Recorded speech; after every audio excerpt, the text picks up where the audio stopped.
Assalamualaikum warahmatullahi wabarakatuh, sahabat jelajah sejarah Datu. Islamisasi Kalimantan Selatan. Pra-Kesultanan Banjar. Islamisasi Kalimantan Selatan awalnya bergerak lambat.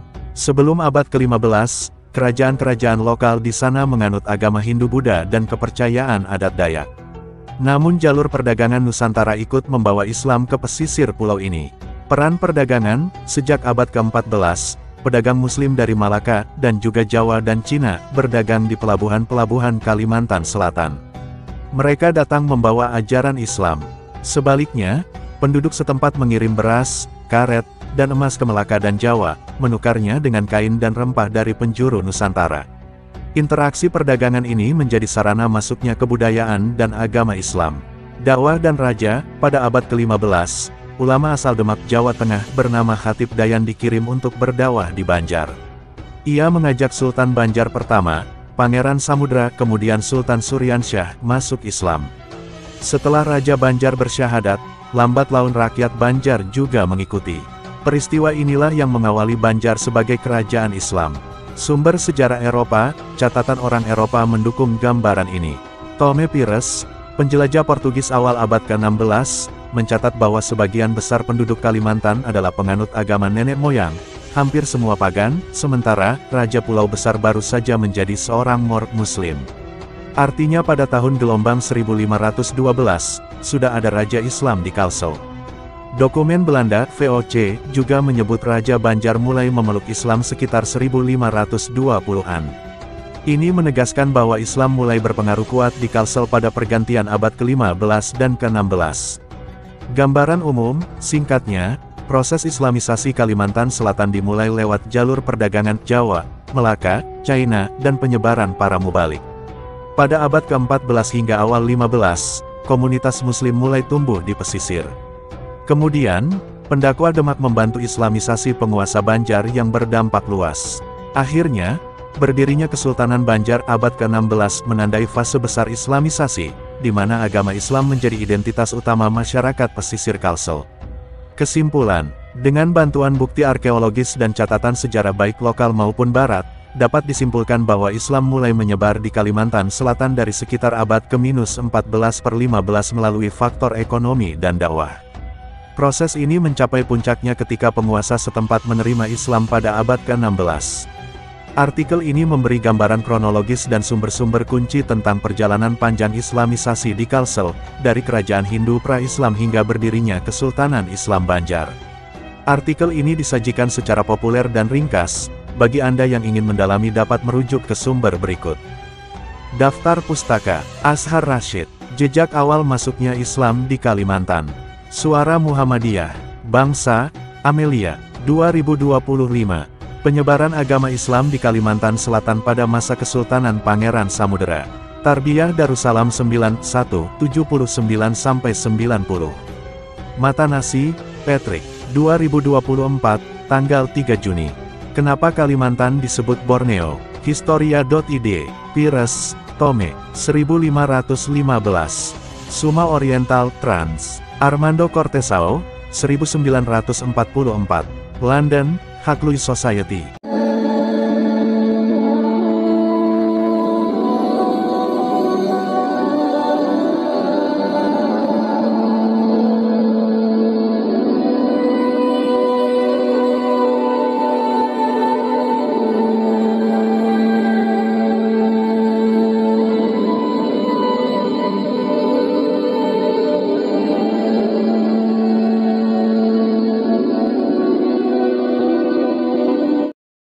Di masa Maharaja Sekar Sungsang itu kan beliau ini kan santri daripada Padepokan Giri Kedaton. Beliau inilah yang mendirikan kerajaan Daha. Di zaman beliau itu atau di zaman setelah beliau itu ada beberapa gelombang yang datang dalam misi pengislaman dari para pendakwah dari Giri, dari Demak lah, nah salah satunya itu pada periode 1520 itu sebelumnya itu mungkin pada zaman Maharaja Soekarama itu datang rombongan rombongan dari sana kerabat para wali itu datang untuk menyebarkan Islam ke pedalaman Daha, yang kemudian akhirnya mendirikan masjid Keramat Pelajar,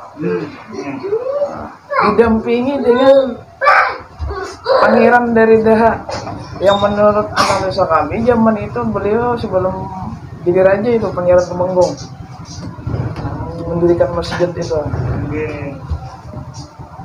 Berarti sudah jadi raja bukan? Beliau tadi sudah jadi raja? Belum. Makanya kalimatnya pangeran dari Daha. Kan di zaman Maharaja Soekarno itu. Masjid itu 1520 itu. 1520. Masjid itu diperkirakan dibangun berdasarkan penelitian arkeologi itu 1500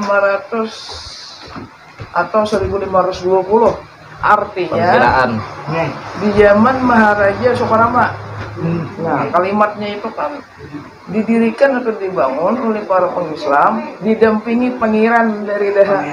Nah, gitu. Pangeran dari Daha ini siapa? Analisa kami kan di zaman Maharaja Soekarno itu putra mahkota Mangkubuminya Pangeran Mangkubumi, panglima perangnya Temenggongnya Pangeran Temenggong. Kemungkinan besar itu Pangeran Temenggong yang mendampingi itu, karena mungkin rajanya jab-jab. Secara logika mungkin perwakilan anak Hidengga itu. Terus setelah itu yang tadi itu didirikan. Yang mendirikan itu siapa tadi yang Masjid Keramat Pelajar itu nih? Saya ingat dulu salah satu nama dari para pendiri Masjid Pelajar itu namanya adalah Ibrahim atau Makdum Ibrahim. Kalau menurut catatan di negara, Makdum Ibrahim ini dan Salak Sunan Giri atau bin Maulana Isa, bukan Malik Ibrahim bin Sunan Ampel, Sunan Bonang lain. Kan nama Ibrahim ini banyak. Makanya artinya riwayat Giri ini artinya familiar benar artinya di benua kita ini. Jadi beliau itu katanya yang membangun. Jadi makam yang di belakang itu siapa itu?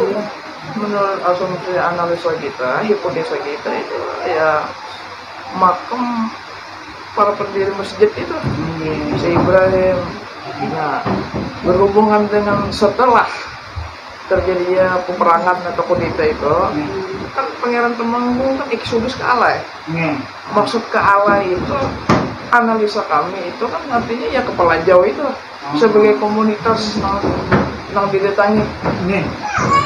Makanya di mana kubur Sunan Sarabut? Ya di sana, karena kan tonggak daripada kubur itu kan itu kemungkinan besar itu bukan hanya satu kubur, itu 3-4 kubur itu. Orang yang ditokohkan. Di sana itu di mana namanya? Maksud yang di sana itu maksudnya di sana itu di mana? Makam beliau tadi. Di makam Jawa. Makam yang Sunan Serabut tadi. Iya di Pelajar itu. Pelajar yang tadi. Samping masjid. Iya.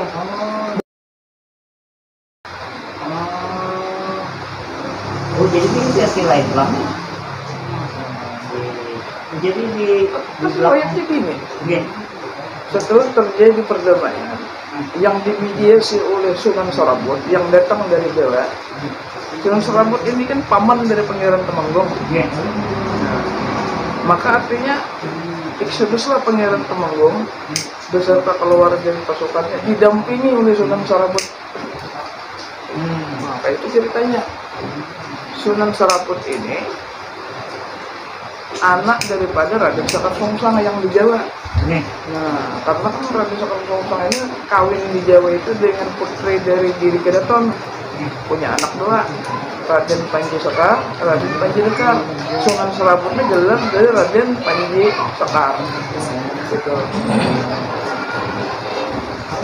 Jadi itu yang di belakang makam tadi sudah kalian teliti tadi lah. Sudah kami analisa. Artinya analisa, kita diasumsi bahwa ini tidak mungkin satu kubur, ini kuburnya 3 sampai 4. Dan menurut balai arkeologi yang berkumpul di sana adalah orang yang paling ditokohkan. Siapa yang paling ditokohkan selain daripada pendiri masjid, pendakwah? Ya, siapa yang paling ditokohkan di zaman Pangeran Temenggung, artinya hijrah ke Allah, mesti Sunan Salabut. Siapa yang paling ditokohkan? Pangeran Temenggung waktu itu. Artinya makam itu ini zaman pendirian daerah. Oh, ini zaman setelah Pangeran Temenggung, ini zaman setelahnya, kan gitu. Artinya ada satu periode yang sama. Cuman satu jirat. Ada periode yang sama, ada tuh. Terus Karena berbagai perse itu kita dinamis dulu gitu, bersabar. Jadi mau menariknya kayaknya, kalau menarik dengan apa orang menelusuri kisah yang di Raja juga. Jadi itu sudah dapat nama beliau lah, nama yang di makam kering. Sudah. Tidak ada berdasarkan manuskrip yang di lubang itu kan ada nama-namanya. Oh, ada namanya. Ada nama-namanya. Oh, sudah. Jadi bukan mesti kita ngarut, enggak.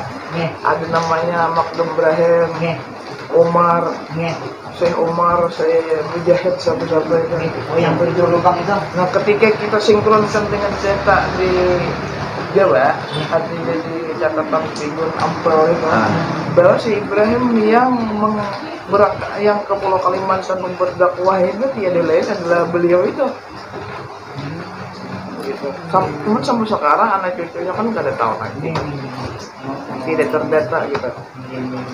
Oh, berarti kan Jawakian itu sudah kan ada penjual ulinnya tadi, itu sudah diuji karbon. Sudah diuji karbon. Emang cocok lah itu lah. Artinya ada yang 700 tahun, ada yang 500 tahun. Jadi dua itu. Jadi Tunggul itu tidak sama umurnya. Yang 700 tahun itu mungkin reuset ya di istilah buat balai itu, artinya dari bangunan lama yang didaur ulang. Nah, gitu. Kalau 500 sekian tahun itu artinya mulai baru. Maksudnya itu di zaman berdirinya dikurangi dari angka umur pohon. Kalau angka pohon dibuat juga artinya berarti pohon umur 1000 tahun, berarti 1500 tahun yang lalu pada mungkin. Kan pohon ini ada yang 500 tahun umurnya, ulin ada yang 700 tahun, ada arkeologi itu. Jadi itulah nama beliau yang di makam tadi. Iya, itu analisa kita. Analisa kita. Ada 3 lah yang di makam tadi. di makam Yang itu. ketahuan. Yang ketahuan. Yang diketahui Iya, lah. yang ini diketahui. Oh, gini. Ini sebenarnya ada gini. Makam yang paling tua penyebar Islam atau tokoh kita di Kalimantan Selatan, di Kalimantan pada umumnya atau Kalimantan Selatan pada khususnya, menurut versi kita yang paling tua dia kubur itu. Karena di zaman kerajaan Daha beliau pengising, termasuk Raden Sakar Sengsong itu paling tua. Kenapa? Kenapa kada di hilir? Kenapa kada di pahiliran Islam berkembang? Kenapa kada di pesisir? Kenapa malah di pedalaman?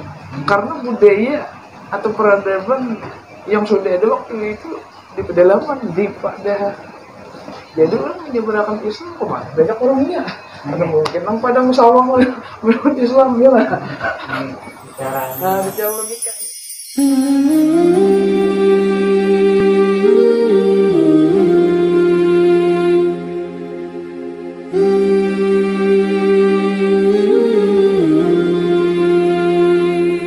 Sahabat jelajah sejarah Datu, kita telah mendengarkan penjelasan dari Abang Andin Syahrian, seorang ahli sejarah yang memperhatikan sejarah di Banua.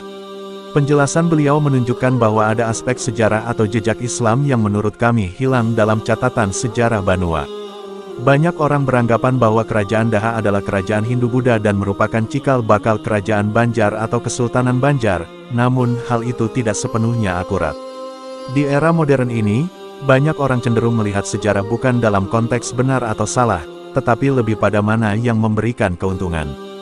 Kami berbeda, tayangan kami menawarkan perspektif yang lain, yang menggambarkan kenyataan apa adanya. Berdasarkan temuan dari Balai Arkeologi dan informasi dari narasumber kami, Masjid Keramat Palajau menjadi saksi bisu bagi jejak Islam yang hilang pada masa kerajaan Daha, didirikan kurang lebih sekitar tahun 1486 atau akhir abad ke-15. Para pendakwa Islam pada waktu itu, yang juga mendirikan Masjid Keramat Palajau, tercatat namanya pada tiang utama masjid. 7 nama tokoh yang tertera adalah 1. Syekh Mahdum Ibrahim, 2. Imam Santoso, 3. Marwan, 4. Mujahid Malik, 5. Rangga Alibasya, 6. Santri Umar, dan 7. Imaran Bukhori. Kemungkinan besar, para tokoh pengislam ini juga mendirikan masjid-masjid lainnya.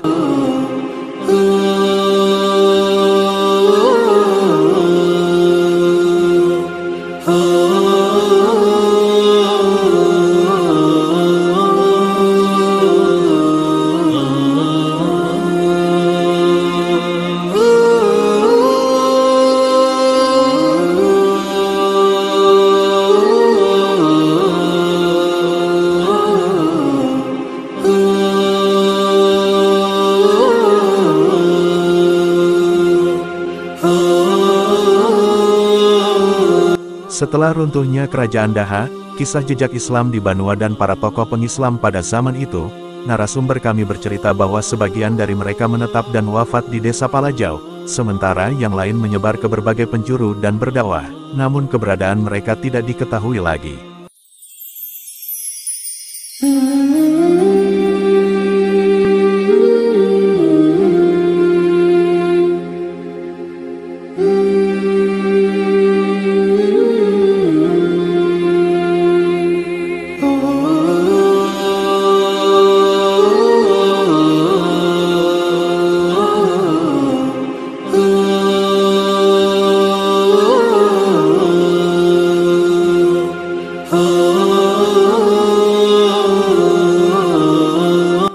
Sahabat jelajah sejarah Datu, nantikan episode-episode lainnya yang tentunya semakin menarik dan menambah wawasan kita. Mohon maaf bila ada salah dan khilaf. Jelajah sejarah Datu, 1001 kisah tokoh, habaib, dan ulama di Kalimantan. Mengambil hikmah dari cerita yang ada, mengupas dari sudut pandang yang berbeda. Wassalamualaikum warahmatullahi wabarakatuh.